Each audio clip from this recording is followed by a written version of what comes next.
कई ऐसे research psychologist का कहना है कि जैसे हम खुद को देखते हैं वो अक्सर वैसा ही होता है जैसे दूसरे हमें देखते हैं। इसको हम लुकिंग ग्लास सेल्फ बोलते हैं। कहने का मतलब है कि ये रिसर्च हमको ये सिखाती है कि हमारा जो सेल्फ कॉन्सेप्ट है वो हमारे द्वारा लोगों के साथ किए गए सोशल इंटरेक्शन के कारण इमर्ज होता है। तो जैसे कि लोग अगर आपको बोल रहे हैं कि you are a good singer, you are good looking, अब 10-15 लोग इस तरीके से बोल रहे हैं तो इंसान अपने आप को समझने लगता है कि हाँ मैं एक अच्छा गायक हूँ। ठीक है, उसी के आधार पर हम अपना सेल्फ बना लेते हैं। तो ये कॉन्सेप्ट हमको ये चीज़ सिखा रहा है कि जो है सोशल इंटरेक्शन के द्वारा ही हमारा जो है सेल्फ कॉन्सेप्ट बनता है।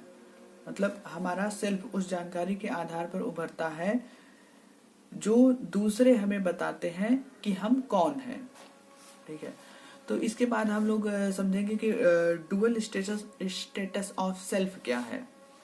अब जैसे देखिए डुअल स्टेटस ऑफ सेल्फ की क्या बात जो हो रही है वो ये है कि मैं ही सब्जेक्ट के रूप में भी हूँ और मैं ही ऑब्जेक्ट के रूप में भी हूँ। जैसे कि मैंने अपने लिए जैसे मैंने कहा कि आई एम अ सिंगर, मैं सिंगर हूँ, और मैंने ही कहा कि I am one who easily gets hurt, कि मैं ऐसा ऐसा व्यक्ति हूँ जो जल्दी से हर्ट हो जाता हूँ। तो यहाँ पर बात यह है कि जो यहाँ पर सब्जेक्ट क्या है, जैसे आई एम अ सिंगर, तो यहाँ पर ये एक ऐसी एंटिटी है जो कुछ कर रहा है। ठीक है,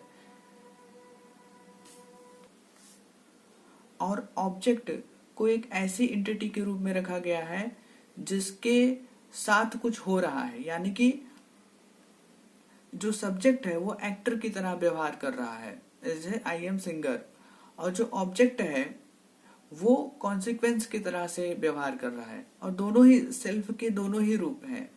जैसे मैंने बोला I know who I am. ठीक है, तो मतलब मैं जानता हूं कि मैं कौन हूं। यहाँ पर सब्जेक्ट भी मैं ही हूं और जानने वाला भी यानी ऑब्जेक्ट भी मैं ही हूं, यानी कि नोअर भी मैं ही हूं और नोन भी मैं ही हूं। यही है डुअल नेचर ऑफ सेल्फ या डुअल स्टेटस ऑफ सेल्फ। इसके बाद हम लोग समझेंगे कि सेल्फ कितने प्रकार के होते हैं, काइंड्स ऑफ सेल्फ, जैसे कि biological self, personal self, social self, familial और रिलेशनल सेल्फ। तो अब बायोलॉजिकल सेल्फ क्या होता है? एक छोटा सा बच्चा जब वो भूखा होता है तो रो रहा होता है। ठीक है, तो वो रो रहा होता है तो उसका वो रोना जो है वो अपने रो कर को बताता है, कि बताने का ये प्रयास उसका रहता है कि मैं भूखा हूँ। माँ जो है समझ जाती है कि बच्चा भूखा है इसलिए रो रहा है। तो अभी जो रोना है ये एक बायोलॉजिकल प्रोसेस है। इसके माध्यम से बच्चे ने अपने आप को जो है डिफाइन किया, अपने आप को बताया कि मुझे भूख लगी है। तो इसी को बोला जाता है बायोलॉजिकल सेल्फ। इसके बाद आता है पर्सनल सेल्फ। पर्सनल सेल्फ जैसे कि नाम से पता चल रहा है कि primary concerned with one self, जो खुद से जो है खुद पर हम जो सेल्फ को अप्लाई करते हैं। जैसे इसमें क्या जिंदगी के कौन से ऐसे पहलू हैं जो पर्सनल सेल्फ में आएंगे, जैसे कि आपका पर्सनल फ्रीडम हो सकता है, पर्सनल रिस्पॉन्सिबिलिटी है, पर्सनल अचीवमेंट, पर्सनल कंफर्ट है। ठीक है, पर्सनल फ्रीडम का मतलब है कि आप अकेले कहीं पर भी घूमने जा रहे हो, आप फ्री हो, आप घूम सकते हो इस देश में। पर्सनल रिस्पॉन्सिबिलिटी है कि एग्जाम को अगर पास करना है तो आपको ही वो एग्जाम लिखना होगा, तभी आप पास करोगे। ये आपका अपना एक पर्सनल रिस्पॉन्सिबिलिटी है, जिससे आपका पर्सनल सेल्फ बनेगा कि आपने इस बोर्ड एग्जाम को पास किया है या फिर कोई दूसरा एग्जाम आपने पास किया है। पर्सनल अचीवमेंट, आपके स्कूल कॉलेज में कोई कंपटीशन हो रहा है, ठीक है, उसमें आपने आप विनर होते हैं और आपको पुरस्कार दिया जाता है।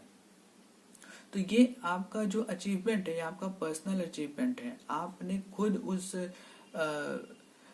जो भी प्रतियोगिता हुई है आपके यहाँ पर, कंपटीशन हुआ है, आपने उसको जीता है, ठीक है। कोई खेल है तो आपने उस खेल में आपने अच्छा प्रदर्शन किया, आपने स्वयं परफॉर्म किया है, तो आपका अचीवमेंट होगा, ठीक है। इसके बाद हमारा आता है सोशल सेल्फ। सोशल सेल्फ कैसे बनता है?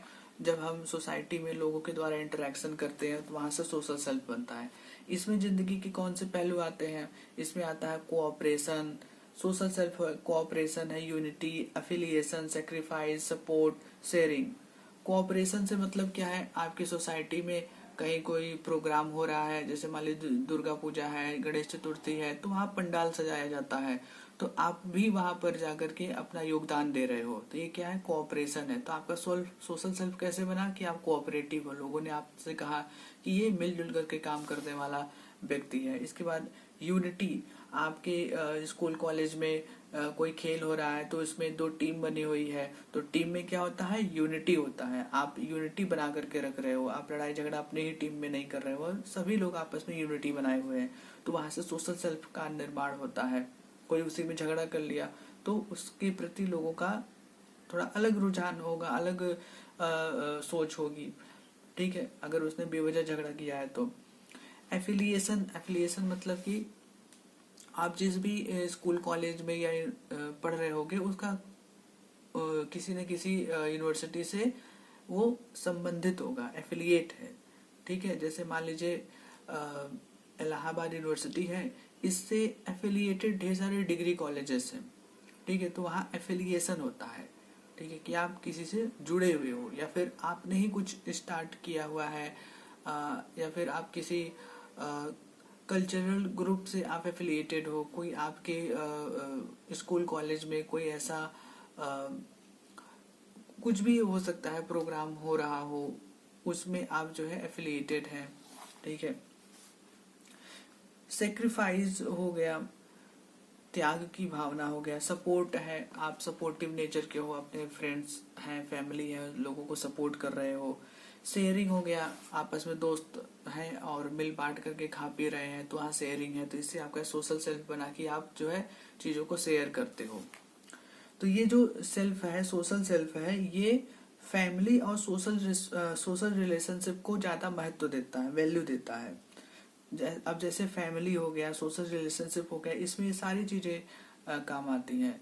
फैमिली बिना कोऑपरेशन के नहीं चल सकती है, फैमिली में कोऑपरेशन होता है, यूनिटी होता है, सेक्रीफाइस भी होता है, सपोर्ट शेयरिंग होता है, तभी वो फैमिली का बॉन्ड बहुत अच्छा होता है, ठीक है। इसीलिए इस सोशल सेल्फ को फैमिलियल या फिर रिलेशनल सेल्फ भी कहा जाता है।